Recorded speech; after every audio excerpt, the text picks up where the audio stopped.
My name is Sophia, and I never imagined the child I raised would one day treat me like an uninvited guest in his life. I gave him everything I had, every breath of strength, every ounce of love. But it wasn't enough. Not for him. Not for his wife. And not for the life they wanted to build without me. I'm 69 years old now. Most people my age have grandchildren who visit every other weekend. A quiet routine. Maybe a garden to tend to. But not me. I live alone in a small apartment. My days are spent in silence, with only the ticking of the wall clock and the hum of the refrigerator for company. It wasn't always like this. Once, I had a family. A husband who made me laugh. A little boy who would cling to my hand and ask questions about everything from clouds to cockroaches. My husband Imran died when our son David was just 5 years old. One moment he was here, and the next, he was gone. A heart attack took him in his sleep. I still remember shaking him, calling his name, trying to wake him up. David stood in the doorway with wide, frightened eyes. That was the night my world ended. I had no one else. No brothers, no sisters, no close friends. Imran's family blamed me for his death. They said I pushed him too hard, that I argued too much, that maybe if I had been a better wife, he'd still be alive. The cruelty of their words stunned me, but I had no time to respond. I had a child to raise. We had no savings, just a little insurance money and the contents of our tiny apartment. I sold my wedding jewelry and used the money to pay rent. I found a job cleaning hotel rooms. It was hard work scrubbing toilets, changing sheets, carrying heavy laundry bags up and down stairs. But it paid the bills. David never saw my struggle. I wouldn't let him. I didn't want him to grow up with guilt or pity. I wanted him to feel safe, to feel loved. I packed his lunches, helped him with homework, read him bedtime stories even when my back was aching from the day's work. When David turned 15, things started to shift. He began to notice the gap between our lives and his classmates. They had new clothes, iPhones, gaming consoles. We had hand-me-downs, a prepaid flip phone, and borrowed library books. I saw the frustration in his eyes, the embarrassment when I picked him up from school in my cleaning uniform. I tried to make up for it. I took more shifts. I started selling handmade crafts on the side, knitted scarves, paper flowers, bookmarks, anything to bring in a few extra dollars. I missed school, events, parent-teacher meetings, even his 16th birthday party because I had to work a night shift. But I saved enough to pay for his first semester at college. The day we dropped him off at university, I was so proud. He was wearing a second-hand hoodie and carrying a used laptop, but he walked into that dorm building like he owned the place. I stood outside for a while, hoping he'd come back and give me one more hug. He didn't. That was the first time I realized I might be losing him. I told myself it was normal. Kids grow up. They pull away. But they always come back, right? Then he met Sarah. The first time David brought her home, I could feel something change. She was polite but distant, pretty but cold. She looked around our home like it was a museum of mistakes. She didn't ask about me. She asked about David's plans, his career, his ambitions. When she found out I cleaned hotel rooms and made crafts to sell online, she gave a tight smile and said, "That's nice." I knew what that smile meant. After they graduated, they got married. I wasn't invited. David said it was a small ceremony, just us and a few friends. I cried that night. I cried the next night too. I don't think I stopped crying for a week. Still, I kept calling, kept sending texts. I bought them a nice kitchen set as a wedding gift. They never said thank you. They moved to a nicer part of the city. I saw pictures of their new apartment on social media, modern furniture, a view of the skyline, a golden retriever. I wasn't in any of the pictures. I tried to visit once. Sarah opened the door and said, "Oh, we weren't expecting company." David came up behind her, rubbing his eyes like he just woke up. "Is everything okay, Mom?" I lied and said I was just in the neighborhood. They let me in. I stayed for 15 minutes. I left when Sarah started vacuuming around my feet. Things got worse after that. I got sick during winter. A bad chest infection. My landlord still hadn't fixed the heater, and I was coughing so badly I could barely sleep. I called David. I didn't ask for money. I just asked if I could stay for a night or two. He paused and said, "Let me check with Sarah." I packed a small bag and went to their apartment. I stood outside the door for 10 minutes, too nervous to ring the bell. When I finally did, Sarah opened the door with a frown. "We weren't expecting you to actually come," she said. I slept on their couch. I could hear them whispering in the bedroom. I know Sarah didn't want me there in the morning. My bag was packed by the door. David looked at me and said, "It's not a good time, Mum. Things are complicated." I nodded, picked up my bag, walked down the hallway. The elevator ride down felt like falling. He didn't even offer me a ride home. But what they didn't know was this. For the past 2 years, I had been running an online business. It started small. I sold handmade cards on Etsy. Then I moved to journals, bookmarks, notebooks with motivational quotes. I took a course in digital design.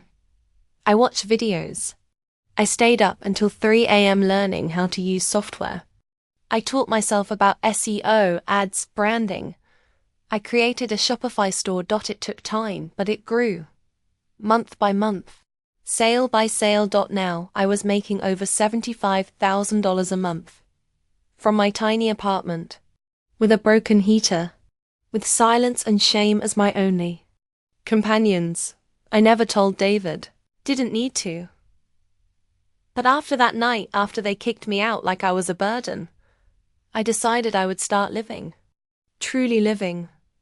The next morning I booked a one-way ticket to Rome. I always dreamed of seeing Italy.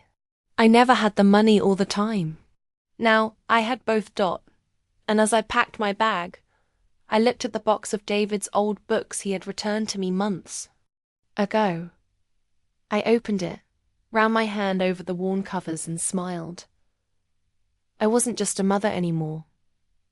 I was a woman, a business owner, a traveler, a survivor. The sunlight in Rome was unlike anything I had seen before. Warm, golden, soft on the skin. It was like being wrapped in a hug from the universe. I stepped out of the airport into a world I had only seen in magazines. Cobblestone streets. Historic. Fountains, flower markets, espresso cafes filled with laughter. For the first time in decades, I felt free. I checked into a modest hotel near Trastevere. The room was simple but clean, with a small balcony that overlooked a quiet alley filled with geraniums. Every morning I had my espresso and journaled about my past, letting the pain pour out of me. I was healing slowly. On the second week of my stay, I got a message on WhatsApp. It was from David. "Mom, where are you? Are you okay? Please call me." I stared at the screen for a long time. My hands didn't move. 3 hours later, another message came. "I need to talk to you. Sarah and I had a fight. A big one. She's gone. Please, I don't know what to do." I didn't reply. That night, I turned off my phone and watched the street musicians play beneath my balcony. I fell asleep to the sound of violins and foreign voices. 2 days later, he was there. I had just returned from a guided tour of the Colosseum when I saw him. David, my son, standing in the lobby of my hotel, holding his passport and a crumpled piece of paper. He looked lost, tired, and small. When he saw me, his eyes welled up. He didn't speak for a moment. Then, softly, he said, asterisk, asterisk. Mom, I messed up. I didn't say anything. I walked past him, straight to my room. He followed me up. I let him in. Sat in silence for a few minutes. He looked around the room. At my art supplies, my sketches, the little notepad where I planned my digital products. What is all this? He finally asked. I didn't answer. Instead, I opened my laptop and showed him. My storefront. The monthly earnings. The customer reviews. The thank you messages. His eyes widened. You made all this? This is yours? He whispered. Yes, I said calmly. Every cent, every design, every decision. While you were avoiding my calls, I was building something you never thought I was capable of. He looked away. Sarah said you were holding me back, that you were clinging to the past, that you'd always be dependent on me. I let her make me believe it. I let her make me push you away. And you believed her? He nodded slowly. I did. I was ashamed of where I came from. Ashamed that I couldn't give her the kind of family she wanted.